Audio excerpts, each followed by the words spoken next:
Yes, ma'am, we are live. Good evening, everyone. And I, on behalf of Gennova, welcome you all to this No Thrombosis National Workshop, in which we bring the curated and interesting cases of stroke in acute ischemic stroke, and we have a very insightful discussion as well. It gives me an immense pleasure to welcome all the panelists which we have today, starting with none other than Dr. Ichapuria sir, who is course director for today, and sir is currently director Department of Neurology, Sahyadri Hospital. Ichapuria sir needs no introduction, but let me do the honors. Sir is India's first India pioneer stroke neurologist with over 3 decades of experience in neurology and stroke care. Sir is instrumental in establishing Pune's first neuro ICU neurocritical care services and is among the earliest pioneer of stroke thrombolysis in India with over 1000 IV and IA thrombolysis procedure. Sir is also a distinguished speaker, examiner, mentor, and founder of 1 year stroke fellowship program as well. Sir has numerous publications in national and international journals to his credit. Sir is also a former president of the Society of Neurology Pune Maharashtra Academy and various other societies as well. Is the recipient of multiple academic honors, to name a few, including Times of India Health Icon Awards and others as well. Thank you, sir, for immense contribution to the stroke awareness, education, research, and neurological excellence in this field. We are very honored to have you as a course director today.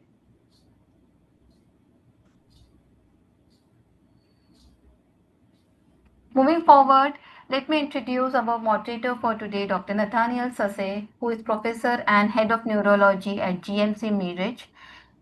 Sir has served in the Department of Neurology at Meerut since 1994 and currently serves as a director at the hospital. And Sir is widely recognized for his contribution to neurological training, clinical neurology, and academic mentorship.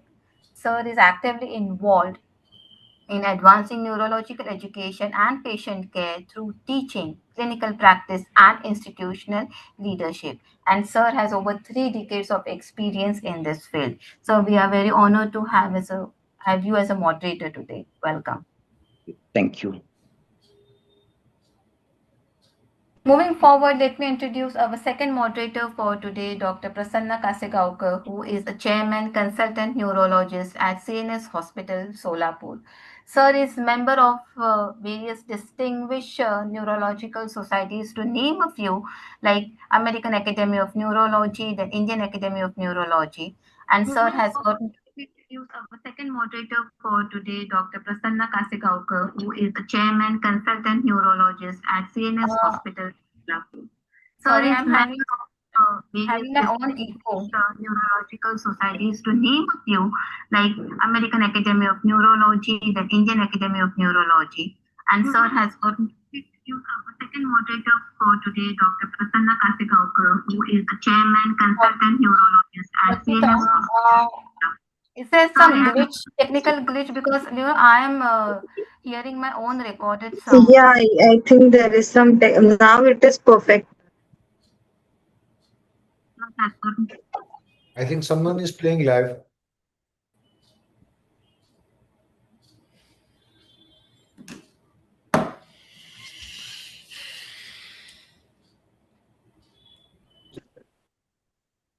Yeah, you may skip my introduction. Thank you very much. You please proceed with the start of the program. I think that will save time. Thank you very much.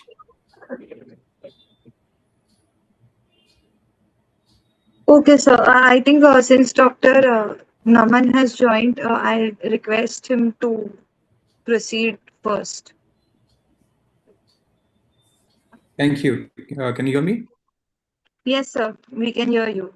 You can share your screen, sir.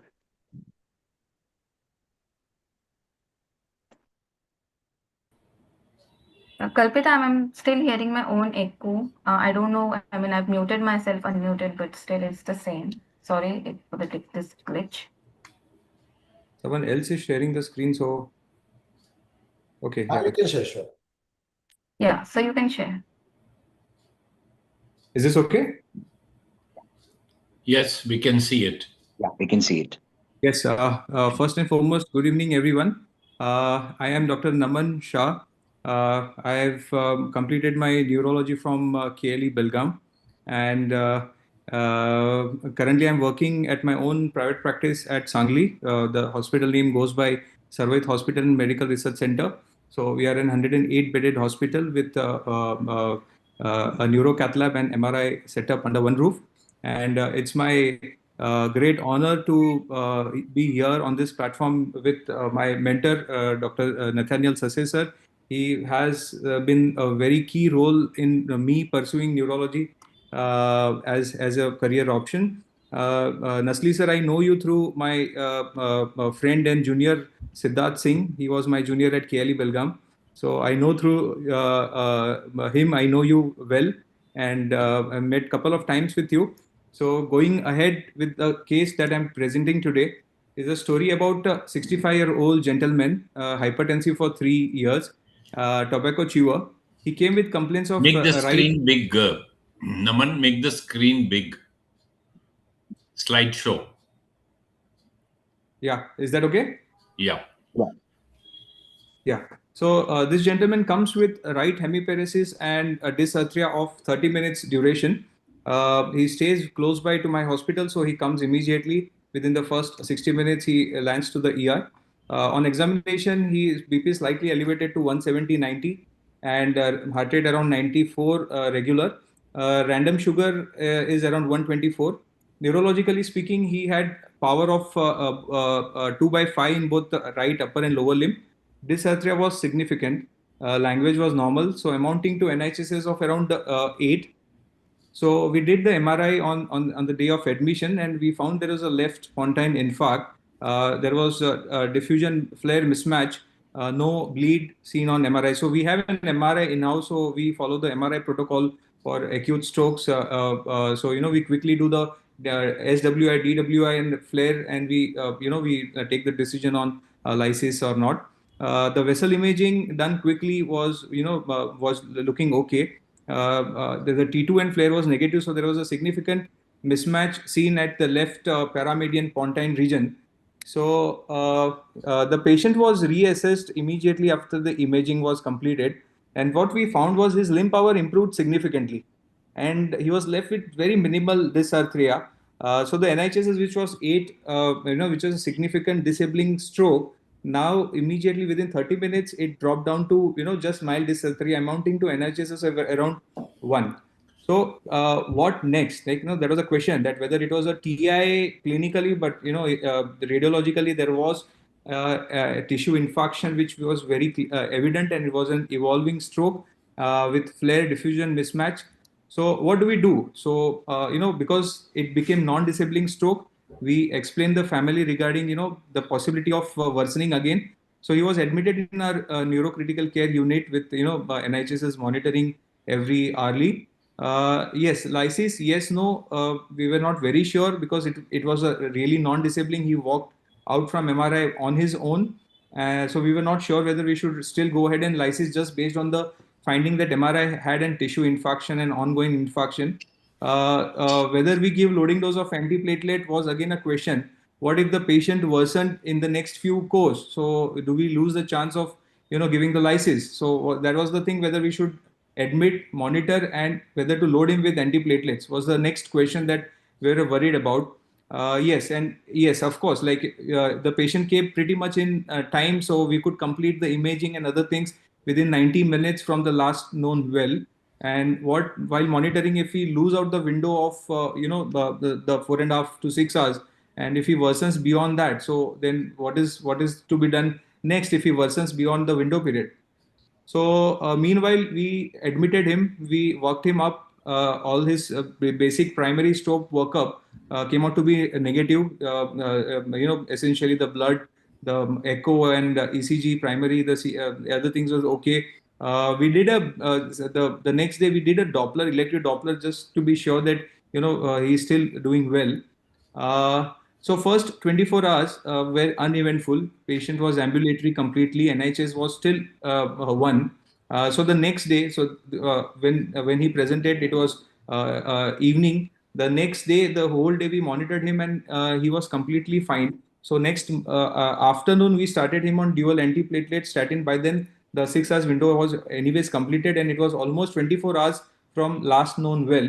So we started him on dual antiplatelet with statin, which was started a day earlier. So now the mechanism that we thought was maybe a branch atheromatous disease and spontaneous recovery. However, the third day, the day 3, the next morning, the following morning around 7 a.m., the patient develops right dense hemiplegia with severe dysarthria, and to my surprise, this time the patient also had some left brachial weakness. There was some pronator drift there on the left side, very very evident, and even patient said that I'm not able to grip from the left side as well. So now looking at the NIHSS on the day 3, the it went to 12, and it was definitely severely disabling. The vitals remained okay. The BP was maintained around 160, 170, 90. So nothing much significant there. So we immediately rushed him to MRI on the day 3, that is the next morning, the third day morning, when he developed a stroke again. So the left pontine infarct becomes a little dense with, it becomes positive on flare, obviously. And this time we saw a couple of few infarcts in the, right frontoparietal area. So this is on the opposite side. So first infarct was on the left side, and now we have some patchy infarct there on the right frontoparietal regions. So that which explains the weakness on the left side. And again, the vessel imaging showed nothing. So, we were in a deep trouble that, what mechanism we are looking at, because there are two different territory. One is like the basilar, and then it is a MCA watershed area. So whether there is embolization from somewhere. So heart was normal, and Doppler was normal, echo was normal. So we couldn't find anything evident on the echo, or the vessel imaging did not show us that whether it is embolizing from anywhere. So now the question is whether to lyse or not, because we already started the patient on dual antiplatelet just one day before, and then there was a question whether if we thrombolize him right now, whether the Pons infarction, which was by now flare positive, would bleed, because recent infarction probably is a relative contraindication for lysis, is what we have been known. So we were worried that if we lyse the patient now, if the pontine area bleeds, then probably we will be in a bigger trouble.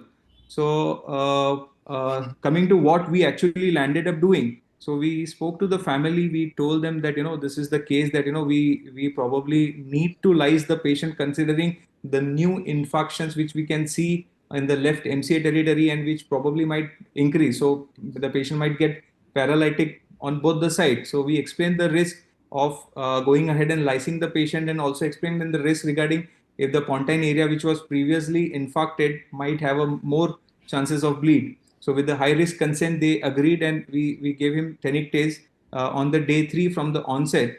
And God's grace, the patient started improving by the same evening. So NIHSS, which was around 12, dropped to 2. The patient's left side, that hand grip weakness and the mild pronator drift, completely improved, and he was able to move the right side completely. Just some dysarthria was still present. So this is what we actually did for this patient.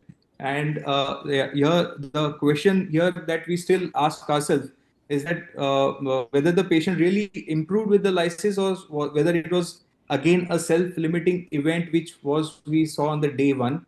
The second question here, which we don't know, that whether we should have lysed the patient on the first place, whether that would have avoided any the second episode that we saw, whether the lysis done on day 1 would have avoided the second event. We don't know that. So this patient eventually went and had an Holter monitor. So we had a few runs of atrial fibrillation, and following which we shifted the patient to Apixaban 2.5 BD with a single antiplatelet, and the first follow-up he's doing well. So then the diagnosis he went was with a cardioembolic stroke with non-valvular AF, and had multi-territorial infarctions, which lysed on the day 3, and the patient is fairly doing okay. So there are still some questions unanswered. What to do in such cases where patient improves, but still there's a tissue infarction, and how safe is lysis at such times? Thank you.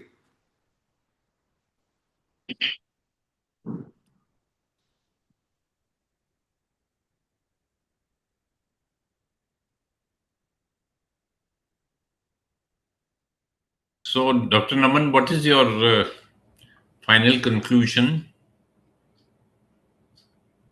So conclusion here, sir, remains that sometimes we have to lyse the patient, be going beyond the textbook definitions or textbook indications of lysis. Because the patient had a fresh pontine infarct.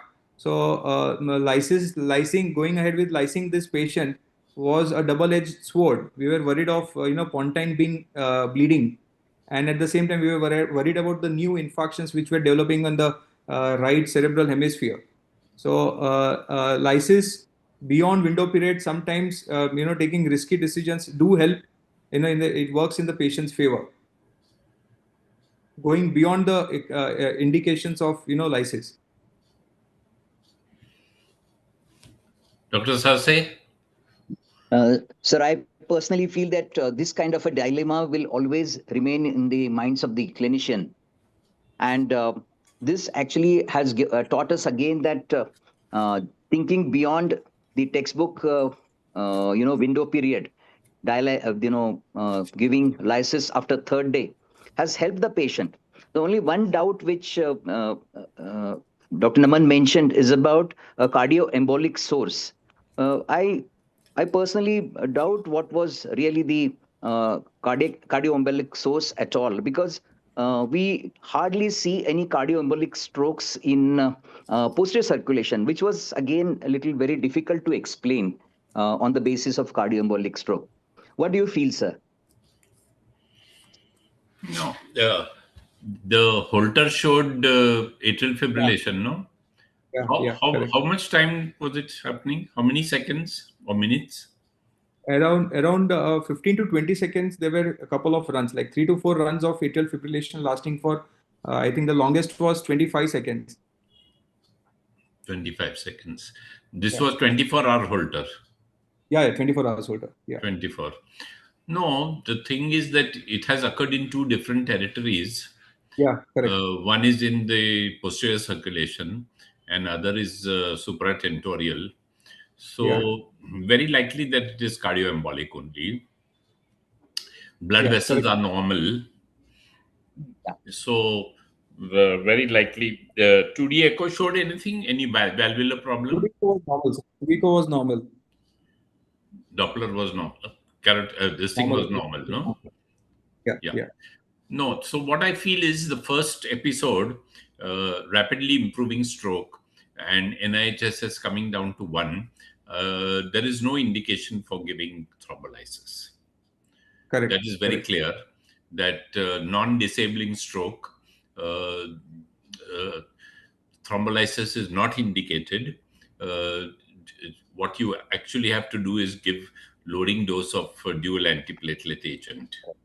So in that respect, I think what you did was correct.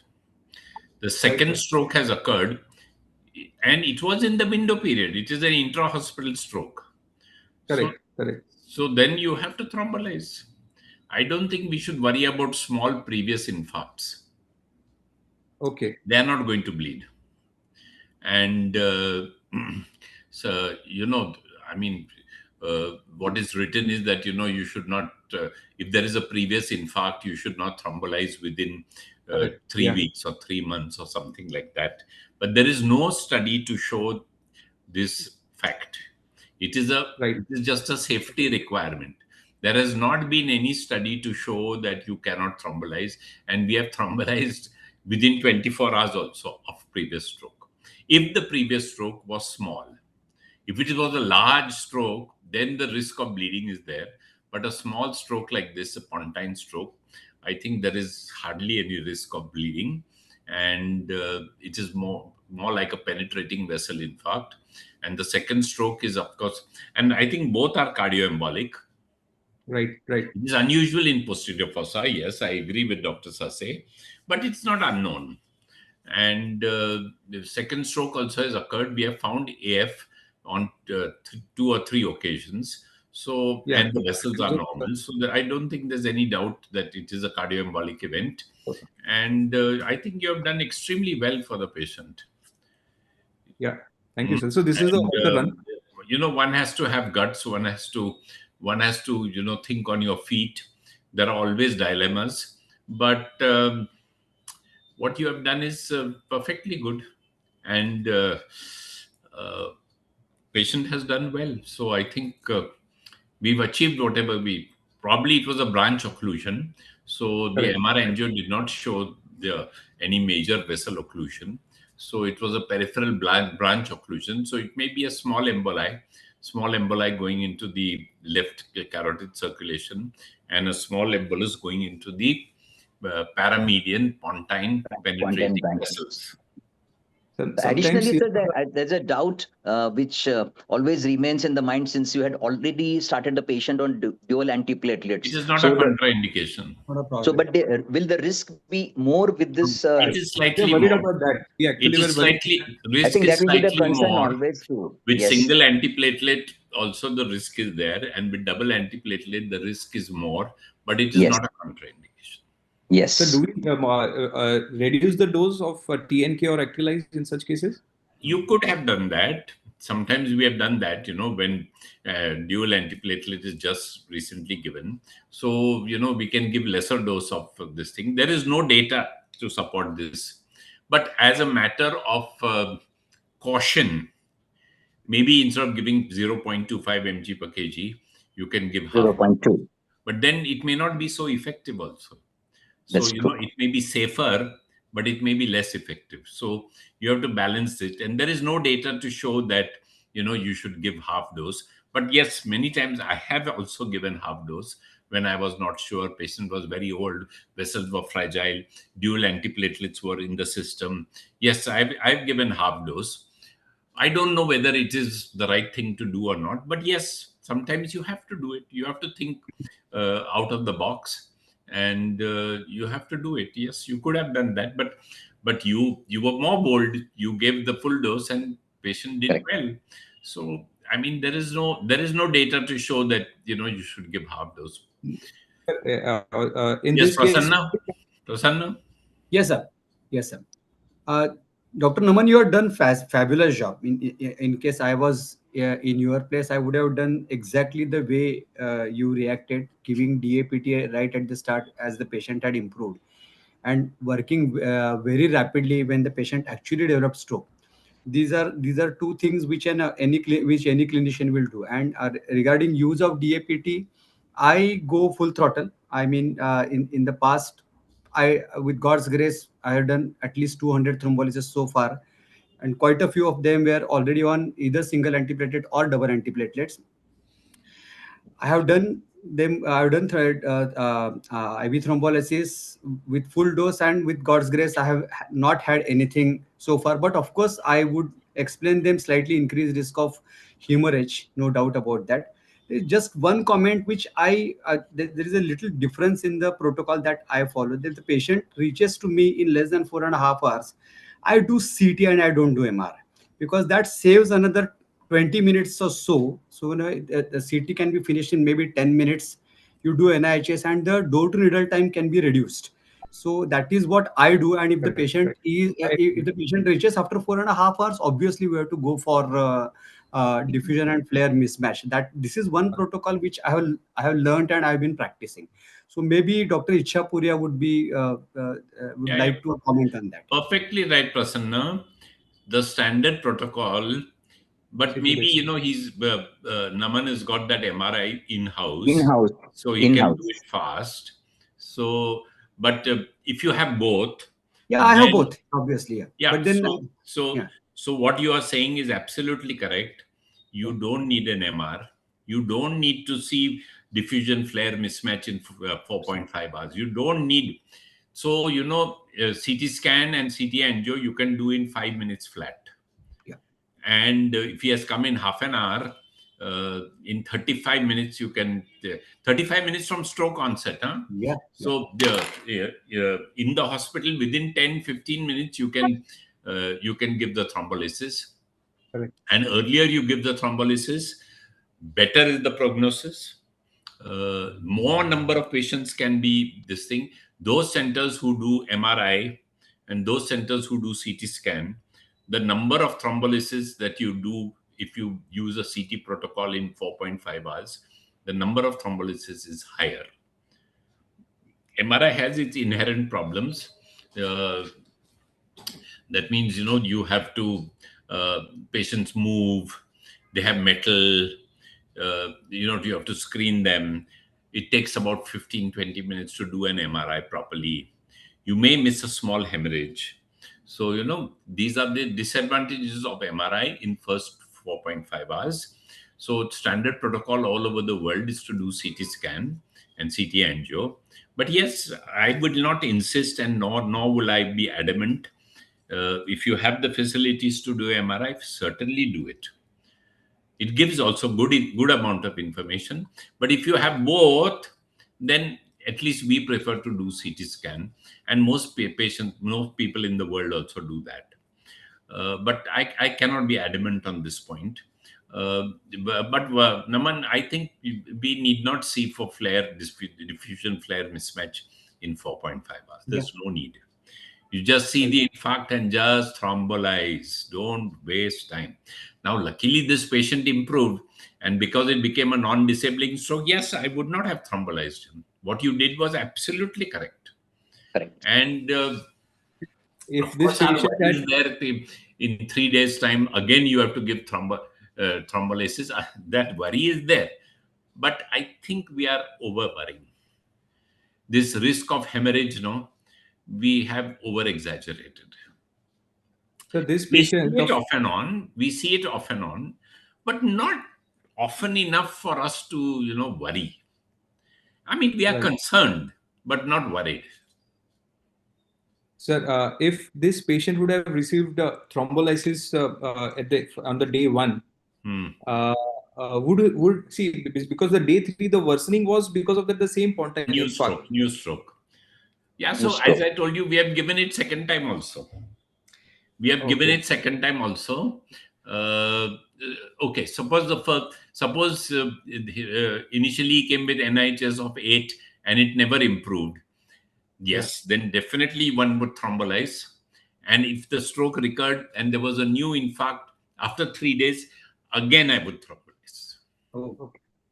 Sometimes we are, because embolic we are infarct, unnecessarily worried. I know the contraindication is there, statistically, but the contraindication is done for safety. There is no trial to show that you cannot do it. Abhi half-life, Actilis ka half-life was very short. Tenecteplase is a little longer, but it's certainly not more than 24 hours. So at 72 hours, it has gone out of the system, and now there's a new stroke. the only worry was And it's the embolic disabling stroke. NIHS is 12. So, you have to give him the benefit, and you will get away with it. I mean, yes, we are worried about hemorrhage. As I said, we are worried, but we are concerned, but we are not worried. So I think fantastic case. And Sir, you could do the sir, this is Doppler. I mean, you could do the Holter also, and you have demonstrated AF. I think it's enough. There's controversy that you should have 5 minutes of AF to say that it is cardioembolic. But that criteria also is very weak. That you should have 5 minutes of AF. Who has said that? I mean, what about the in a situation like this, I would also look at the left atrial size. Do you have the size of the left atrium? No, we do. The patient is planned for a transesophageal echo. So we do routinely. Or routine echo to transthoracic. Do you have that don't have data it, with but you? not- Just look at it. LA size is how much? I'll check that. So I don't have it handy right now. Yeah. So, if LA size is more than 35 millimeters or 40 millimeters, and there are short runs of AF, then I think we are pretty convinced that it is AF. and cardioembolic, and he needs long-term NOAC. NOAC is the drug of choice for non-valvular AF. Of course, if it is valvular, it's a different story. But non-valvular AF, I think you have done extremely well. I mean, maybe you can look at the left atrium a little more in detail. So it's a difficult case. I think it's very well presented. Prasanna? Yeah, absolutely. Absolutely. Sir, this is Just one more question to you, Ichhapuria, sir. When somebody is on acetylene, he comes up with a fresh stroke. If the INR is less than 1.4, I have lied in the past. Yes. So am I correct? Or, You are correct. It is the upper limit is 1.7. Yeah. Anything below 1.7, you can lie safely. 1.7 is the cutoff. Okay. Equal to greater, the exact thing is greater than or equal to 1.7. 1.7. So even 1.7, I will lie. 1.4, you can do major brain surgery. Oh. You know, these surgeons say, no. 1.4, now you can do surgery also. So, you don't have to. I would agree, sir, because, sometimes even after IV thrombolysis, patient do have, malignant MCA territory infarcts, and they develop mass effect, and you still have to do decompressive craniotomy. I have done decompressive craniotomy sometimes in less than 24 hours, and patients have survived that bleeding. They don't ooze. The because issue of bleeding is extremely exaggerated in So the let's books. not worry too much about it. Yeah. As I said, we should be concerned. We should be careful. We should keep the blood pressure low. We must take all precautions, but don't get worried. Everyone is worried, and therefore they don't do thrombolysis, which I think is a very, very wrong thing. And I've been trying to tell people that, Arey Baba, find a reason to do thrombolysis and not an excuse not to do it. You can find 100 excuses. Okay, aisa hai, vaisa hai, this is there. But find a reason to do it. I mean, if the indications are correct, NIHS is 12 in this case, recurrent stroke is there. That's the reason. Give him the benefit. And this fellow walked home. He will bless Naman for the rest of his life. True. Ki bacha diya. You'll get 100 more patients because of this one patient. No, it's very important. True. See how we are trying to promote stroke thrombolysis, stroke treatment. This one stroke patient who improves like this can become a stroke ambassador for you and your hospital. And this is what we want. I mean, we want this to spread all over the world, all over India. So it has spread very beautifully, I must say. But if we do it well, and these patients become your fans, and they get you more patients, and people benefit by it. Some people don't do well. Yeah, okay. I mean, you can't save every stroke. 15-20% will die. Whatever you do. But so many will improve, no? So definitely well done. Okay. Dr. Sase? Every time what do you learn think? that You have trained him well, Nathaniel. Every time we come and say that we have to come out of the defensive mindset in non-thrombolizing the patients. Yes. I think that's creating our mindset to be more aggressive in thrombolysis. Change your mindset. Then see how life takes you. Yeah. Okay. Thank you. Any last word, Prasanna? I mean, Naman has done fabulous job. I mean, let's move to the next Okay. case. Let's go to the next case. Sure, sir. Please let me know if the screen is visible. I'm just sharing it. Yes, sir. Is the screen visible? No. Yeah, Kalpita, we can see only the black screen. Yes. You can reshare again.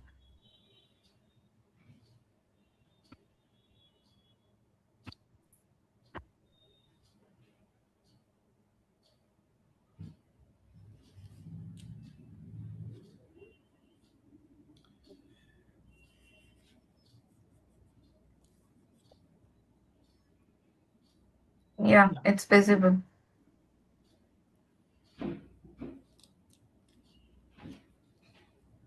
Yes, we can see it. Mahesh? Good evening, respected Yes, Mahesh. sir. Welcome. Thank you, sir. Thank you so much. Yeah. It is my privilege to present my an interesting case, simple but interesting. Young stroke. I am Dr. Mahesh Jadhav, consultant neurologist at Manipal Hospital, Kharadi, Pune. Did my DM from SGPGI, Lucknow. Next, please.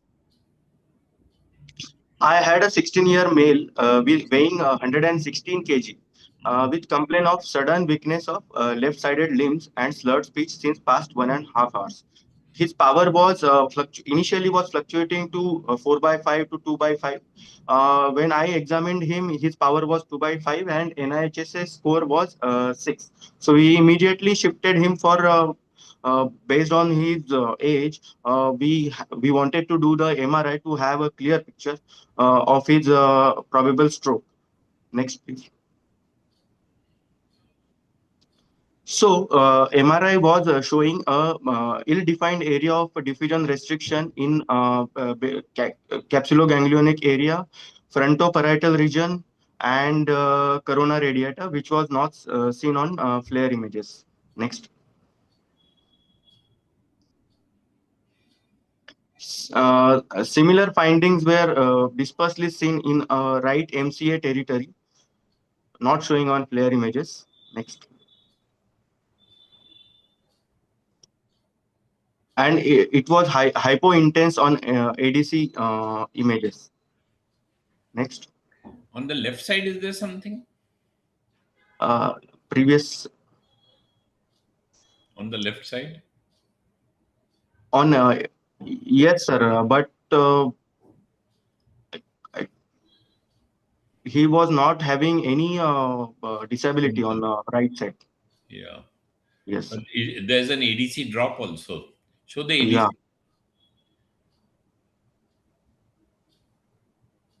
Next, please. I did. I will show angiogram images, but before we did a screening only, and we confirmed the stroke in a right MCA territory, and he was. The family was counseled regarding his age, risk of bleed, risk of benefit were discussed, and he was thrombolized with tenecteplase 0.2 mg per kg, and immediately shifted for an MR angiography. Previous images, please. MR angiography showed no flow in right ICA territory. MCA was cut, stenosed, and there was no flow on right ICA territory. Next. So this angiography was done after thrombolysis, and we again he examined him. The power was not improving, so we discussed the case with family, and our interventional neurologist came, and we shifted him for digital subtraction angiography first. Next, please. So DSA showed stenosed distal ICA and proximal MCA on right side, and no flow in superior division of right MCA. Next. So clot retrieval was successfully done with help of modified Solumra technique, and the blood flow was retained after the clot retrieval. Then we patient was intubated, shifted for ICU with proper NIHSS monitoring. His power was improved to 3 by 5. He was conscious, obeying commands. Uh, we had to check his CT scan. So we shifted him for NCCT head for to rule out the bleed, because we had initiated him on tyrofibine infusion. So we did an CT scan 6 hours after thrombectomy. Next, please. and it showed a bleed in right gangliocapsular region. Though he had a bleed, but there was no drop in GCS score, and we stopped the tyrofibine infusion. We managed the edema, and we kept him on ventilator for 24 hours. Extubated, he was conscious, obeying commands, with power improved to 4 by 5 on day 4 of thrombectomy. Next. Coming to risk factor screening in 16-year-old patient, weight was 116 kg with BMI 32. ECG, 2D echo, transesophageal ecography, Holter was normal. Holter for 72 hours was done. It was normal. LDL was 88 bit, maybe high for his age. Thrombophilia profile, ANA, APLA was negative. Homocysteine was 9 and B12 was 240. So there was no definitive risk factor we could find, but definitely weight was 116 kg with BMI 32. Next. We managed the case, and on day 12 of discharge, his MRS grade was 1, NIHS was 2 with mild dysarthria and mild hand grip weakness. Power was 4 plus by 5, and physiotherapy was advised. We started him on single antiplatelet drug with statins, considering his age, and we uh, uh, we followed him up in OPD. And next. Follow-up after 2 months, his NIHS was 0, power by 5 by 5, and speech was normal. Next. So I wanted to present this case because it was my first youngest patient which I thrombolized and did thrombectomy, and he improved well. And many times young strokes, we say that maybe homocysteine will be raised, there will be some abnormalities in echo, but we could not find him. But yes, definitely weight obesity in young patients will be a risk factor for probable future strokes. Prasanna? First of all, fabulous. I really, there were so many orange flags, 16 years age, big stroke. It actually, you going ahead with IV thrombolysis followed by thrombectomy. di- that bleed didn't matter. Overall, the outcome at the end of 2 months is fabulous. It's absolutely fabulous. Hats off to you for the courage that you have shown, because we all say it should be used beyond 18 years, and it was done at the age of 16 years. I have done in a child of 14 years, youngest that I have thrombolized. It requires a lot of guts. I fully agree, because it's a kid, and explaining it to the parents who are extremely anxious is a tough thing. The only question I had was the use of tyrofibane post mechanical thrombectomy. According to my knowledge, if mechanical thrombectomy fails, then we tend to use tyrofibane. So I'm not sure. I don't have any knowledge about intra mechanical MT, because it's not done in my place. So maybe Ichapuria sir will have something to say about it. Maybe I wouldn't have used them. That's the only thing. Yeah. Mahesh, well done, I must say. First of all, I think, as far as risk factor is concerned, obesity and lack of physical activity. See, lack of physical activity is a risk factor. So obviously, this fellow must be seeing mobile into the night, 2 o'clock, 3 o'clock, not sleeping properly. Maybe he has obstructive sleep apnea also. Because so these are risk factors. Yes. Lack of physical activity and OSA and poor sleep. Maybe he's eating a lot of fast food, I don't know, and drinking cola drinks. So maybe you can investigate why he is so obese. And long term, maybe he's a case for Munjaro or semaglutide. Yes, sir. No, because these are very important drugs now. And from what angio you showed, I think it is ICAD. It is not an embolic stroke, Yes. because the proximal MCA is narrowed, and probably that is the reason why you use tirofiban, because these ICAD, strokes due to ICAD, intracranial arterial disease, ICAD, they are very difficult to treat, and many times you have to put in a stent. You never put in a stent, no? Yes. But when we put in a stent, then yes, tirofiban is to be used.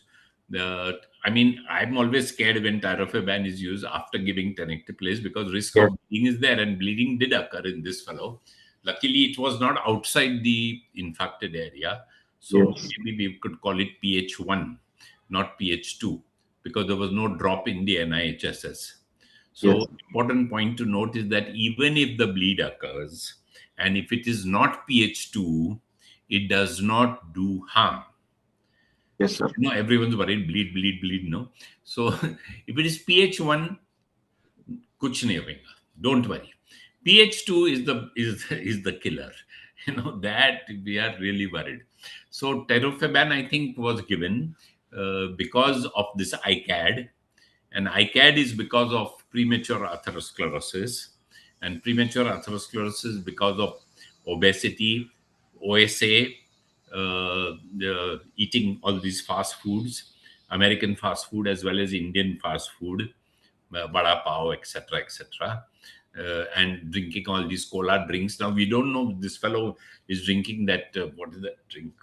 That caffeine containing drink, Red Bull, Red Bull, Yes. and Sting, and these are also risk factors, huh? Yes, And sir. now, according to the new classification, new indication, pediatric pediatric strokes below the age of 18, you can thrombolize. Everything. Actually, they have said use Actilase, but yeah, I don't think there's much difference between Actilase and tenecteplase.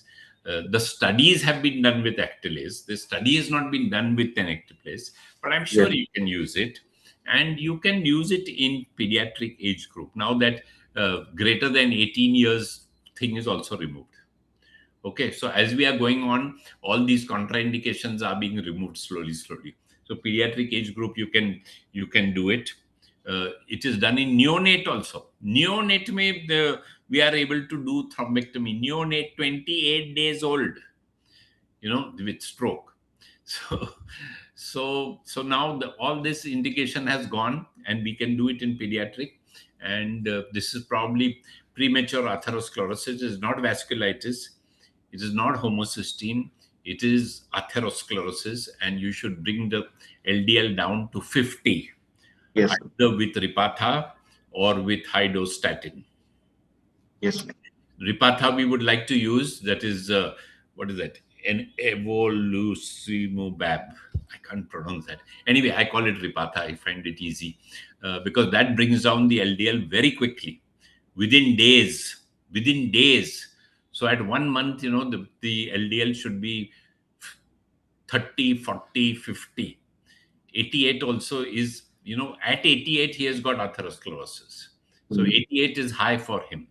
Yes. And maybe this is a case for using Munjaro, or, with an endocrine person, you can, think of using Munjaro or semaglutide. Semaglutide now has become very affordable, and lifestyle changes, very important to do.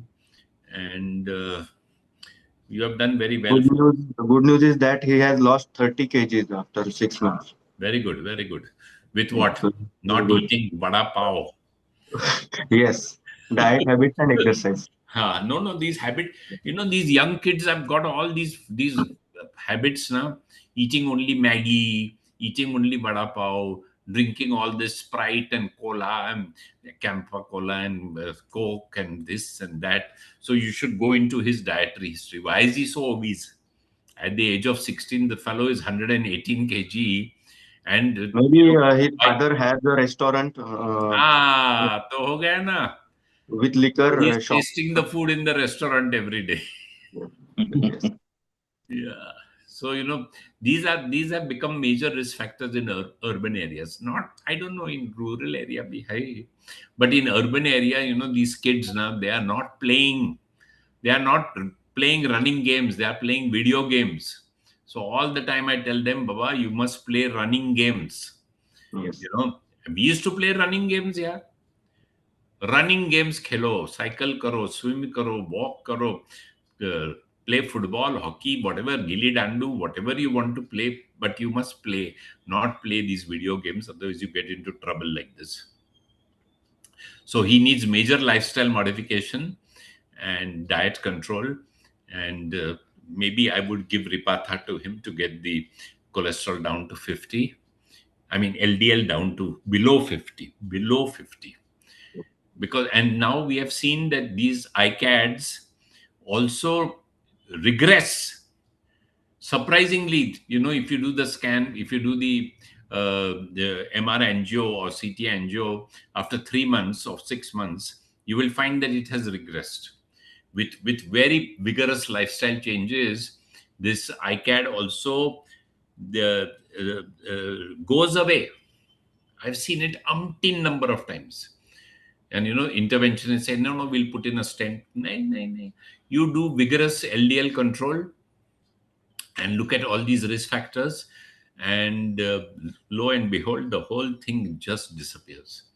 So this would be my take on him, and I think you've done well, because now this contraindication of age is no longer there, and you can do it. Tirofiban, these interventionists like to use because of this ICAD. ICAD is very difficult to treat. Many times you have to put in a stent. And if you put in a stent, then to give antiplatelet agents, they take about 6 hours to work. So we use tirofiban, but I always get scared to use tirofiban. And he did bleed. Luckily, That's why I did CT scan 6 hours yeah. immediately. At Yeah. least 6 So, hours. he did You would bleed. have waited for more. Yeah, luckily the bleed was not so big and it Yes. did not produce harm. So well done, Mahesh. Excellent case. Nathaniel, Dr. Yes, sir. Sase, where Yeah. are you? Very much there, and I think it's a very good case which Mahesh presented, and new way to learn about the indication, which is at a much younger age than what was recommended earlier. And I just wanted to know, sir, like on a long-term basis, what could be the management of his, like, see, on elderly patients and with patients who have antiplatelets or statins being given, what should be the long-term plan for this boy? I told you, no? Yeah. Weight reduction, LDL bring down, diet control, look at the obstructive sleep apnea, and it seems he has lost 30 kilos of weight. So I think, and maybe, the Mahesh, you can do an MRI angio and see whether that ICAD has gone. It may have gone, huh? Yes, sir. But try to get that LDL down to 50 and below. Sir, what about a single antiplatelet? What That's he is what I on? was wanting to know. For ICAD, usually we like to give dual antiplatelet for at least 3 to 4 months. For usual cases, we give it for 3 weeks or 4 weeks. But for ICAD, we give it for a little longer. Because, ICAD is very, very difficult, and troublesome. Especially for, it doesn't open. It keeps on closing again and again. And therefore, I think the intervention is used tirofiban. So I think it's a good indication. I would also possibly do. I would also possibly do thrombophilia profile later on. I'll also look at factor 5 Laden. That was done. Protein CS deficiency. The young stroke. We don't find, we do it, but we never find the cause. I've done hundreds, but I've never seen any of this protein as protein. Everyone says thrombophilia, but this is premature atherosclerosis because of obesity and poor lifestyle and eating restaurant food every day. And not playing running games. Yeah. I think this now everyone should stress, all kids here, they should play, they should play running games. and it will protect you not only in childhood but right into adult life. They are playing all these video games and really damaging their brains there. Really, they are damaging their brains, and they don't sleep till 2 o'clock, 3 o'clock. They get up at 10 o'clock. ऐसा तो नहीं चलेगा यार. This is not good lifestyle. I think this is a lifestyle disease. Whichever you had, I mean, this case is a lifestyle disorder, and very major lifestyle modification needs to be done for him. But a lot of good learning from both these cases, I must say. Yes, sir. And even Mahesh, your case also, so much learning is there from. And each case teaches you. Yeah. Only thing is we have to go into the depth a little bit. If we go a little superficial, we'll miss a lot of things. If we go into the depth, and we can really unravel so many things. Mahesh, you could ask him whether he's a snorer. Yes, sir. Definitely. Next time he follows up, I will ask. If needed, sometimes that snoring, that nobody can sleep near that fellow. He has to sleep in some peripheral room because his snoring is disturbing the whole family, including sir, but what about if his sleep study comes positive with then give him CPAP, yeah? Absolutely. Yes. CPAP, sleep though is very important for stroke prevention. Every patient of sleep, you have little doubt now in your mind. He need not be obese, huh? And these children, even if they have tonsils or adenoid, this fellow is 16, but sleep apnea can occur not only by obesity, but also by adenoids and deviated nasal septum and tonsil and things like that. So if the sleep study comes positive, definitely give CPAP. Life changes. What was his HB? Do you know? Was he polycythemic? No, sir. 13 point something was there. Okay. So there was no polycythemia. Okay. Yeah. Okay. So fine. Superb discussion. Prasanna? Yeah, absolutely. So much to learn. Actually, we are here to encourage thrombolysis, but I go back and encouraged myself. Encourage yourself. When I saw these young children, doing so well. So these fellows are presenting such good cases. We are learning, man, every day. Yeah, true. Absolutely. Okay, so thank you so much. Yeah. And thank you. I think we'll close. It's 1 hour. Yeah, sure. Okay, all the best. Well done, both of you. Thank you very much. Thank you, both of you. Well done. Thank you, sir.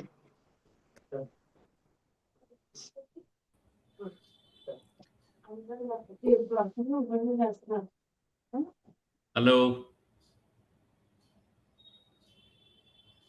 Yes, sir. Then we'll propose a vote of thanks, sir. Thank you. Thank you, sir. Thank you. Hello. Okay. Okay, shall we? Thank you, sir. Yeah. Then Thank we'll close. How many attendees were there? 109. Huh?